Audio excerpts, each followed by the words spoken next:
लेकिन शायद आप ये भूल जाते हैं कि हर मोमीन का एक मकसद होता है। जी हां, चाहे वो कोई डॉक्टर हो, इंजीनियर हो, उस कबूतर की तरह है जो बिल्ली को देखकर आंखें मूंद लेता है और यह समझता है कि उसकी मौत उसके सर से टल गई है।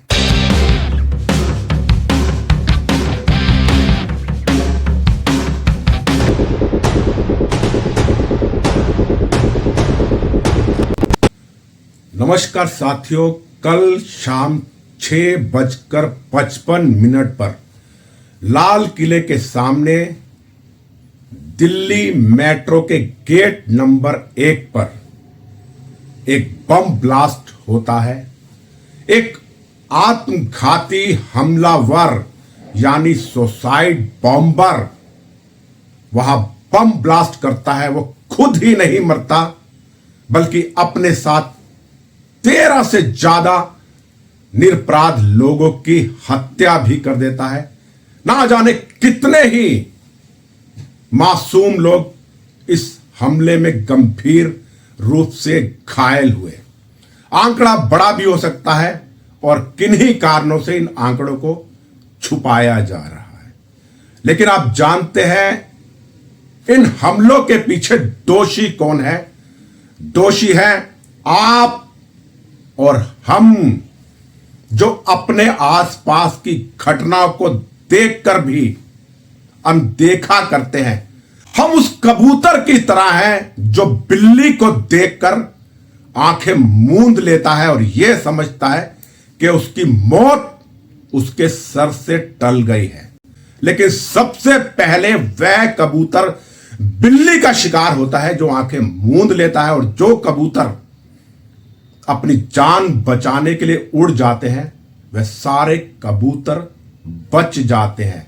इसी तरह हम अपने लालचवश इन कट्टरपंथियों को, जिहादी मानसिकता के लोगों को ज्यादा कीमतों के लालच में अपने मकान बेच देते हैं हिंदू बाहुल बस्तियों में, और ऐसे लोगों को ज्यादा किराए के लालच में अपने घरों में किराएदार रख लेते हैं।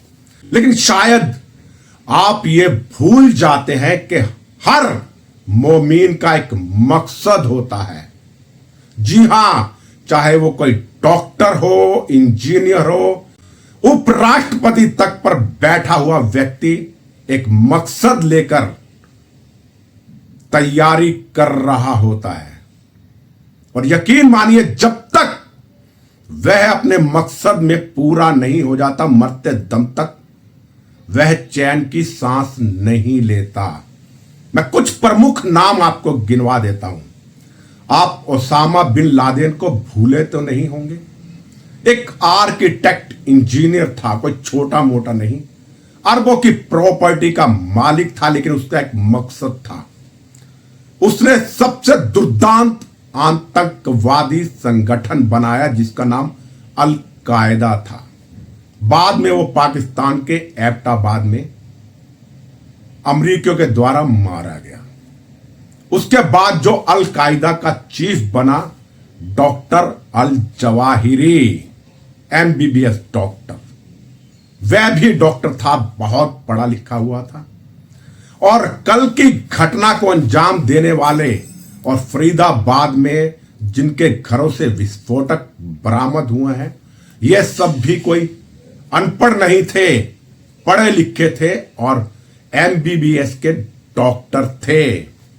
और गुजरात ATS ने जिन अभियुक्तों को पकड़ा उनमें से भी एक डॉक्टर था और चाइना से MBBS की पढ़ाई करके भारत में आया। लेकिन उसका मकसद था इस पढ़ाई को पूरा करके राइसिन नाम का जहर बनाना, जिसकी एक बूंद भी आपके शरीर में चली गई तो आपकी मौत निश्चित है। और उसने तय कर लिया था कि उसको फलों में, सब्जियों में इंजेक्ट करके पूरी दिल्ली की सबसे बड़ी सब्जी मंडी आजादपुर की फलों मंडियों में जाने वाले फलों में और सब्जियों में इंजेक्ट करूंगा, जिससे बड़े पैमाने पर लोगों की मौत हो जाएगी। तो हर अब्दुल का एक मकसद होता है, लेकिन आप पहचान नहीं पा रहे हैं, क्योंकि आपने भाईचारे की चादर ओढ़ रखी है। और सबसे बड़े गुनाहगार हैं हमारे देश के राजनेता, विश्व के राजनेता, जो हमेशा यह कहते हैं कि आतंकवाद का कोई धर्म नहीं होता। जी हां, आतंकवाद का कोई धर्म नहीं होता, लेकिन आतंकवाद का मजहब अवश्य होता है। और यह कल की घटना के बाद मालूम पड़ गया। आपको मालूम है, हरियाणा के धोज गांव से 360 किलोग्राम अमोनियम नाइट्रेट नाम का विस्फोटक मिला। और इस विस्फोटक को कौन जमा कर रहा था? डॉक्टर मुजम्मिल, जो अल फलाह यूनिवर्सिटी में एक डॉक्टर था, जो वहां बच्चों को शिक्षा दे रहा था।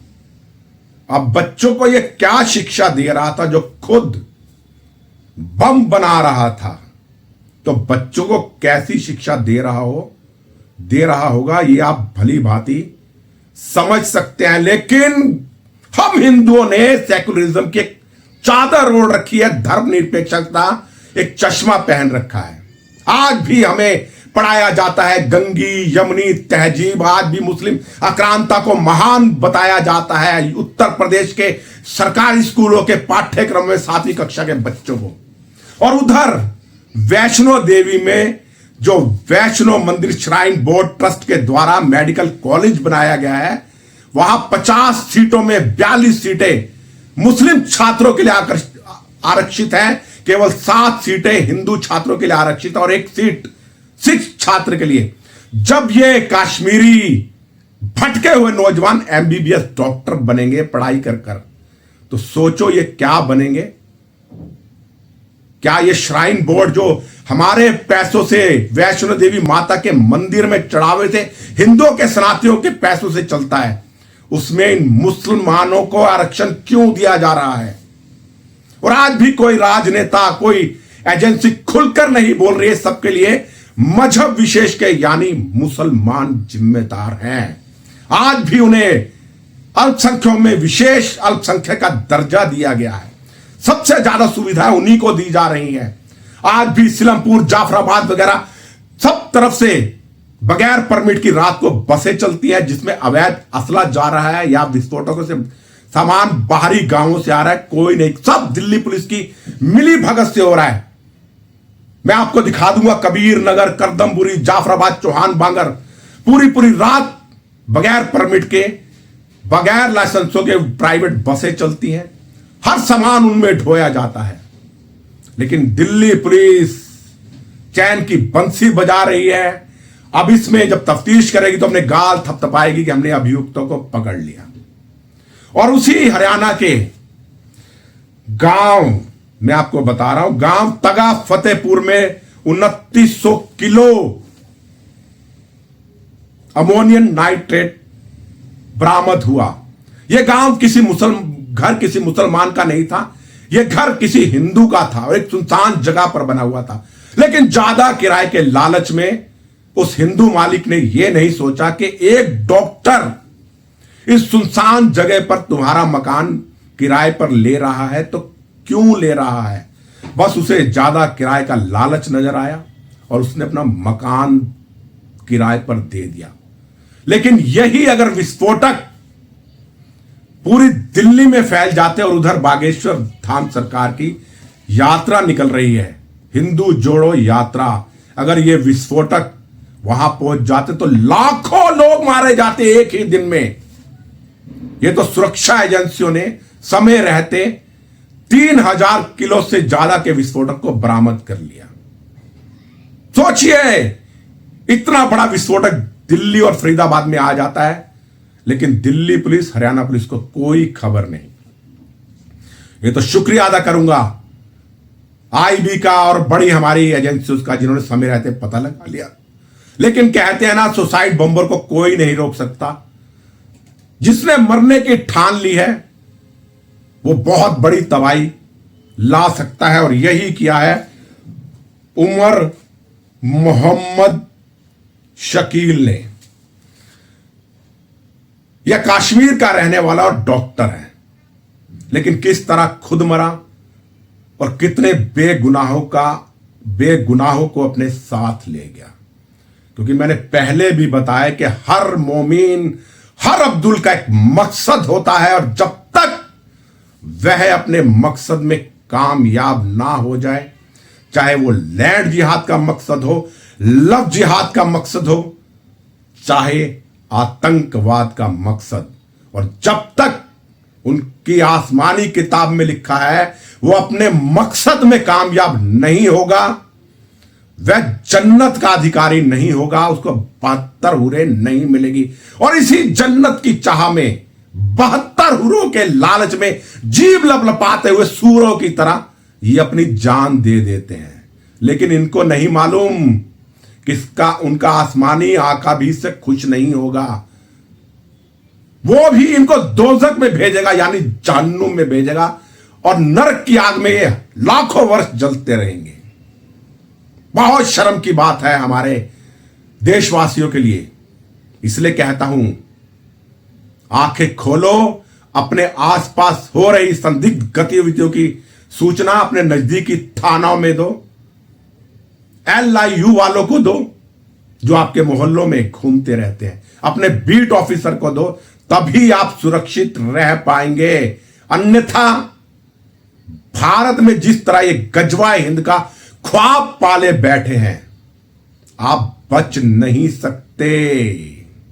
क्योंकि न्यूयॉर्क में भी एक मुसलमान मेयर बन गया है, तो बाकी दुनिया की तो हालत ही क्या। वही न्यूयॉर्क जहां 9/11 हुआ था, लेकिन अमेरिका शायद भूल गया है, और आज भी पाकिस्तान जैसे सबसे बड़े आतंकवाद प्रस्त देश को आर्थिक मदद दे रहा है, और भारत के खिलाफ ट्रंप आंखें तरे रहता है। लेकिन कहते हैं ना कि शैतान की मां कब तक खैर मनाएगी।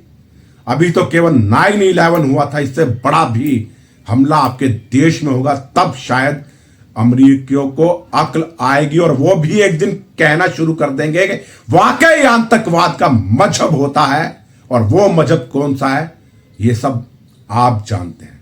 बस ज्यादा कुछ नहीं कहूंगा। अगर आप सच्चे देशभक्त हैं, सच्चे सनातनी हैं, सच्चे राष्ट्रभक्त हैं, तो इस वीडियो को शेयर अवश्य कीजिएगा जागरूकता के लिए।